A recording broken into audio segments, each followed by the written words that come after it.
Hello and welcome everybody to this exciting episode of the Butter What Show. This is my co-host, my lovely assistant co-host Brian Moses, and I'm Pat Regan. And this episode, Brian is going to be telling you all the stuff he's been doing with this home automation the last few weeks with Home Assistant. And I'm going to sneak in at the end because I've done one thing in the last few weeks. Yeah, I'm sorry for showing you up there, Pat. You better be. We had a long weekend, and I just started knocking things off of my Home Assistant to-do list. And the first thing I started working on was I've set up a few scenes and the Google Home integration. I've got a few Google Home devices around the house, but I haven't had any luck getting the scenes to turn on and off. You know, I'd say, hey, activate a scene. I don't want to accidentally say, hey, you know, GOOGLE, because she's gonna hear me. But I would say it. I'd say activate my scene, and it never would happen. I couldn't sort it out, and I found Everything Smart Home on YouTube did a video about it. And the solution that he came up with was to create a template sensor and to turn it into a switch. And then for what I wanted to do, like turning my lights on and off in my office, setting up that sensor when you did the turn on, it would turn the lights, it would activate the scene that I have set up for lights on in the office. And then when it did turn off, it would activate the scene for turning the lights off in my office. And it worked just like that. I mean, it was easier than I thought it was going to be, but maybe a little more difficult than it should have been. I'm a little surprised that Home Assistant isn't plumbed into Google Home well enough that I can activate scenes without doing any, I guess, extra shenanigans. Yeah, with making a virtual switch of some sort there. Yeah. You know, almost like a push button switch. Just you would tell it the name of the scene and it would do it. And you just have to name them smarter. Yeah, the trouble is scenes don't switch on and off. They only turn on. Yeah, not every button turns on and off, right? Like your a fire switch button does. in Galaga. Yeah. A switch turns. And he talks Everything Smart Home in his guide. The turn on and turn off for the switch that he sets up both activate that same scene. So it didn't matter in his switch's configuration. It didn't matter whether he was turning the switch on or off. It always just activated that particular scene. I had trouble with this because I wanted my podcasting scenes to override the automation that turns the light on and off when I'm not in here. And I was hoping I could just have, well, if this scene is active, don't activate the other one kind of logic. But you can't see that a scene is active. No, it's just basically... It's not a state. Yeah, the scene just triggers a whole bunch of other switches, and then it's no longer doing anything. Here's a bunch of switches, and here's their settings, and that's associated to a scene. There's no way to sense whether a scene is active. I mean, I guess using what I wound up doing, you could probably set a different sensor or something. You could do it. You could I've done the same sort of thing, but I have a variable in Node Red that has, I could just set a text string to it, and it, each of the 4 scenes have I don't know how many there are, but each one has a name. So it says, oh, if it's in podcasting, just abort. I'll have to set that up next. Yeah, well, I stole that from Paul. Paul did a good job. What about these old switches of yours, Tubby? These on-off switches. What's the deal with the on-off switches? This is kind of related. One of the things that I was worried about was I have this on-off switches, and they have their own cloud service that their app works with. And there's I don't want to call it a hack. There's an integration to Home Assistant that basically goes in and pulls that service every time Home Assistant starts up and creates all the switches that you need. So you could be disconnected from that service most of the time. But I had all of those. I had that service integrated with Google Home. I was worried that I had conflicting things, like that I had eWeLink, if I'm saying that correctly.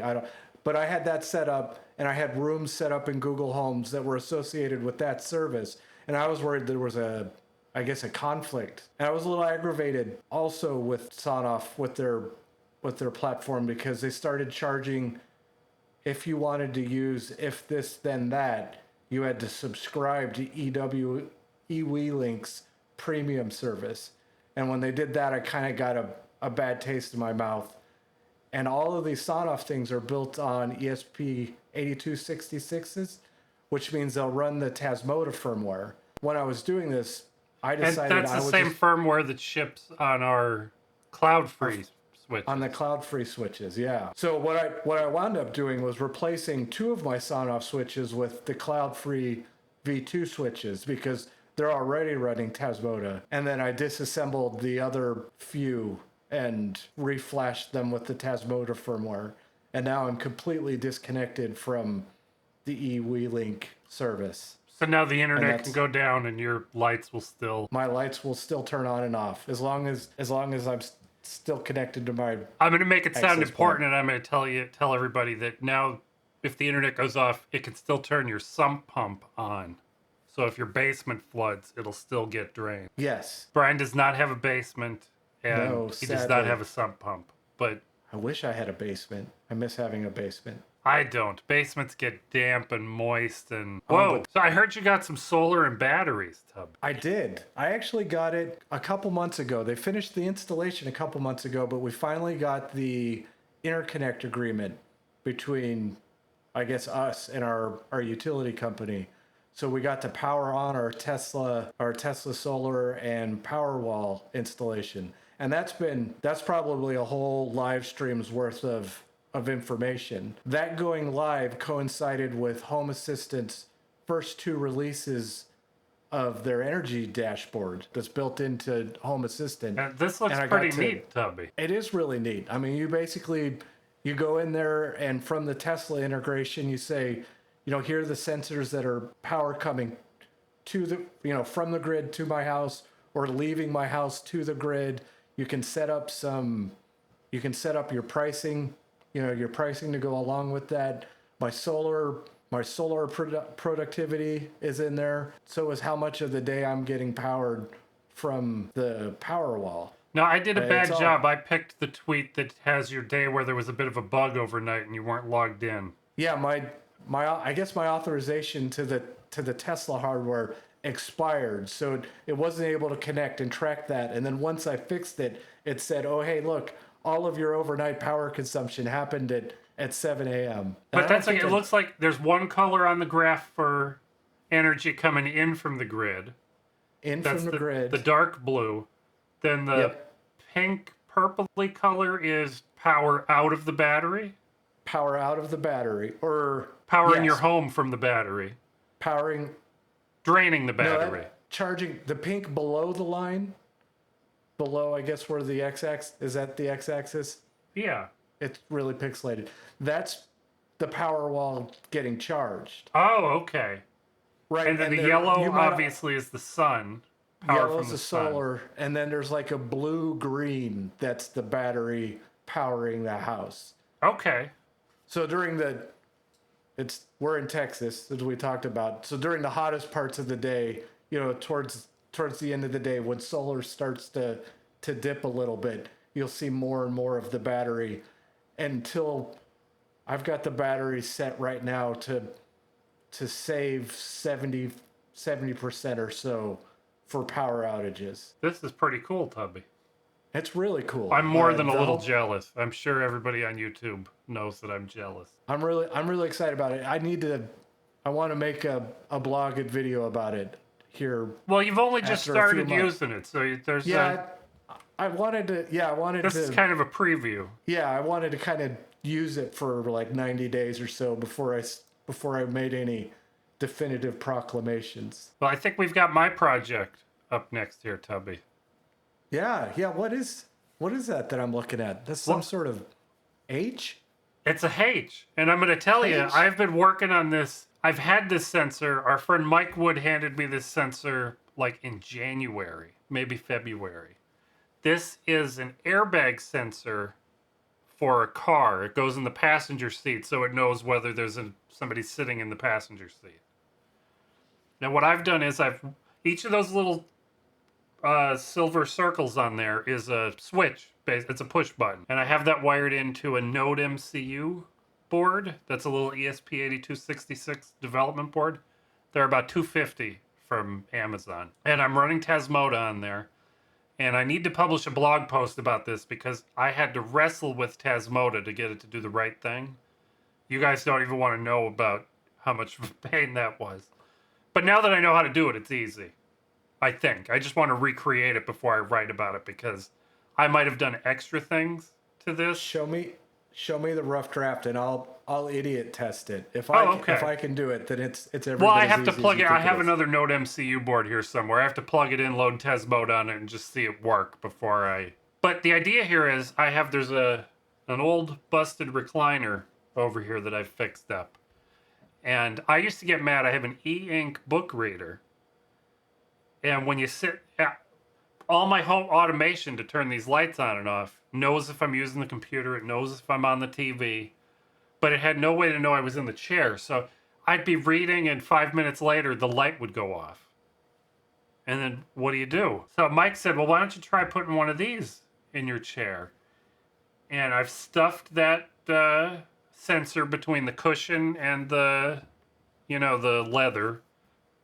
It's not leather, pleather, whatever this is.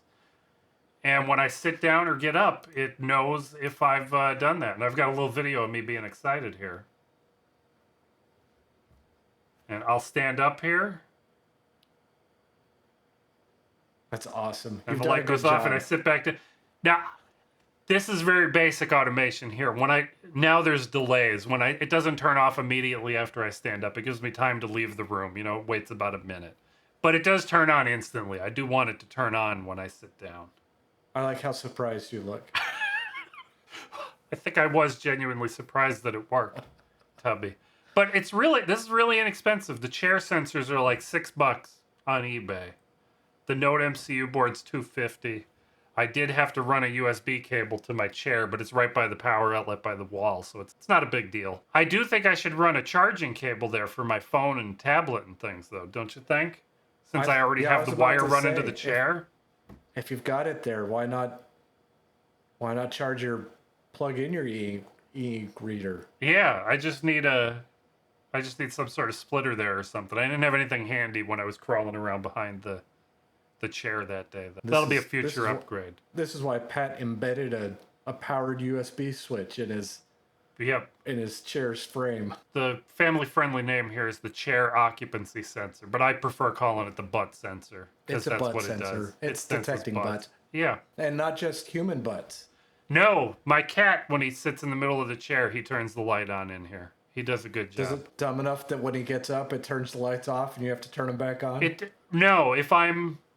There's a decision tree there that it'll know that I'm... Yeah, it knows the... Because if you teach a cat something like that, they'll do it on purpose just to mess with you.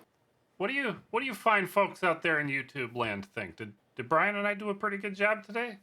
If we did, you can let us know by hitting that like button down there. Or maybe you want to leave us a comment and let us know if we're doing a good job. And if we didn't do a good job, that's something you can leave in the comments too. You can tell us why we were wrong, what we did wrong, how stupid we are. You can tell everybody you don't like my haircut. We live stream the recording of these episodes on the first Tuesday of every month, and we're inviting you to come join us.